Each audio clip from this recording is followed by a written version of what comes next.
بسم اللہ الرحمن الرحیم نحمدہ و نصلی علی رسولہ الکریم اما بعد عن عبد اللہ بن مسعود رضی اللہ تعالی عنہ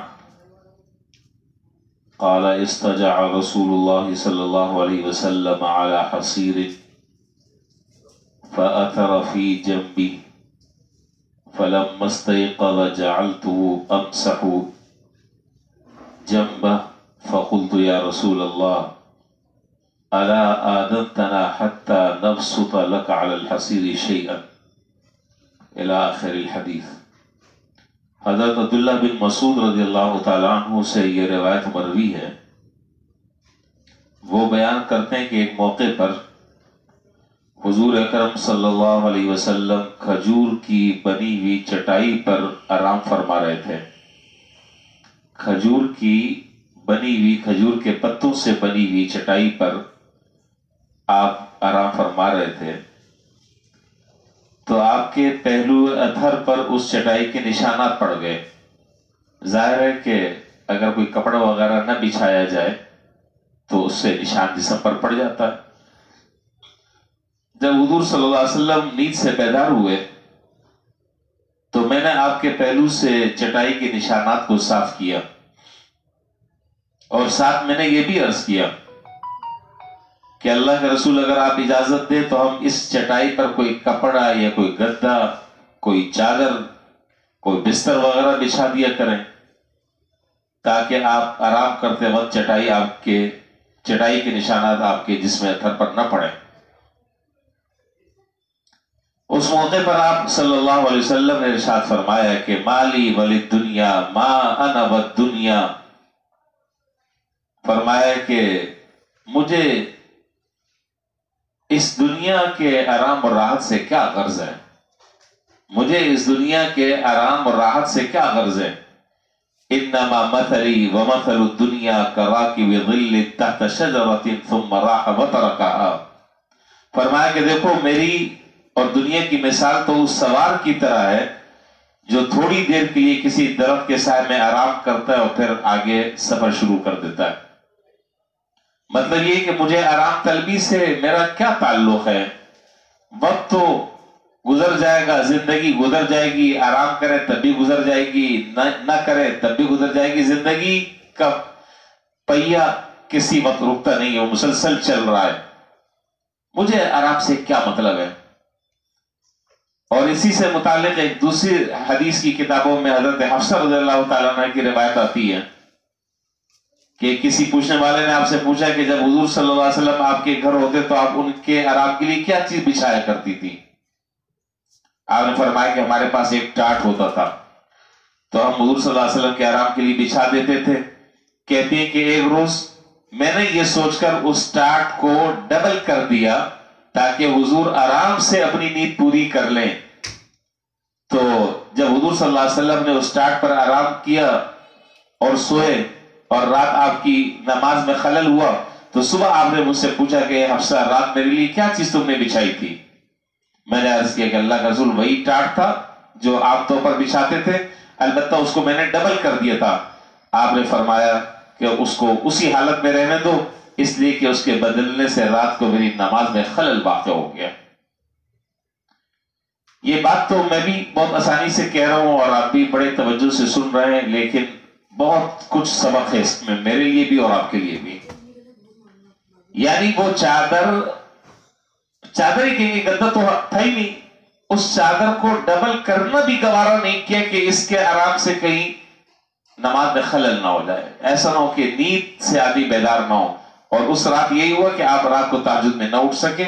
آپ نے فرمایا کہ آئندہ ایسا نہ کرنا۔ ہم سب اگر اپنا جائزہ لیں کہ ہم اس نیند کے لیے اصل مقصد کیا ہے، مقصد یہ کہ حضور صلی اللہ علیہ وسلم کے سامنے یہ دنیا کی زندگی نہیں تھی، ان کے سامنے آخرت کی ہمیشہ کی زندگی وہ سامنے تھی۔ ہم تو یہ چاہتے ہیں کہ بھئی اچھے سے اچھا کھا لیں، اچھے سے اچھا پی لیں، اچھے سے اچھا ہمارا بستر ہو، اچھے سے اچھا ہمارا کمرہ ہو، بیڈ ہو، موٹی موٹی قالینیں ہوں، موٹے گدے ہوں، بہترین جو ہے وہ پردے لگے ہوئے ہوں عالی شان قسم کے، اور اسپرے کیا وہ اعلیٰ قسم کا پرفیوم. ان حضرات کے نزدیک اور حضور صلی اللہ علیہ وسلم کی نظر میں ان چیزوں کی اہمیت تھی. اصل مسئلہ وہاں کا تھا, وہاں کیا ہوگا. اور آپ نے در حقیقت یہ بات بھی ہمیں سمجھا دی کہ دیکھو یہاں دنیا کی راحت اور دنیا کی نعمت یہ کوئی کسی کو مل گئی تو ٹھیک ہے, نہیں ملی تو اس میں افسوس کرنے کی بات نہیں ہے. مسئلہ آخرت کا ہے کہ آخرت میں اللہ تعالیٰ یہ نعمتیں عطا فرماتے ہیں, اور جس کو آخرت میں یہ نعمتیں لینی ہوتی ہیں تو وہ دنیا میں جاگتا ہے, دنیا میں محنت کرتا ہے اور جیسے تیسے دنیا گزار لیتا ہے, لیکن اپنی آخرت کو سنوار لیتا ہے. اور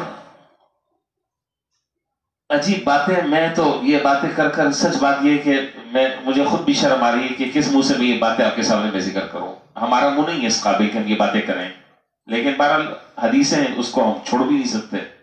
روایتیں حضرت عبدالرحمن بن عوف رضی اللہ تعالیٰ عنہ اور حضرت عمر رضی اللہ تعالیٰ عنہ دیگر حضرات صحابہ کے بارے میں روایات میں آتا ہے. بڑی اہم بات میں کرنے جا رہا ہوں اور اس کے بعد بات ختم ہو رہی ہے, توجہ رہے. ان حضرات کے حالات زندگی میں لکھا ہے, بہت توجہ کی ضرورت ہے. ان حضرات کے حالات زندگی میں لکھا ہے کہ جب اللہ تعالیٰ انہیں کوئی نعمت عطا فرماتے اور انہیں کوئی نعمت ملتی تو اس سے استفادہ کرتے وقت غمزدہ ہو جاتے کہ کہیں ایسا تو نہیں کہ خدا نخواستہ اللہ تعالیٰ کو جو آخرت میں دینا ہے اللہ تعالیٰ یہی دے کر حساب کتاب برابر کر رہے ہیں, اور جب ہم آخرت میں پہنچے تو اللہ تعالیٰ یہ فرما دیں کہ اذهبتم طیباتکم فی حیاتکم الدنیا, جاؤ میں نے جو کچھ تمہارے لیے رکھا تھا وہ تو تم دنیا میں مجھ سے لے چکے ہو, اب یہاں کیا لینے کے لیے آئے ہو. یعنی ان کی جستجو, ان کی فکر, اور ہم تو سارے دن رات ہمارے جتنے وظیفے ہیں وہ کائے کے لیے ہیں, یہاں کے لیے.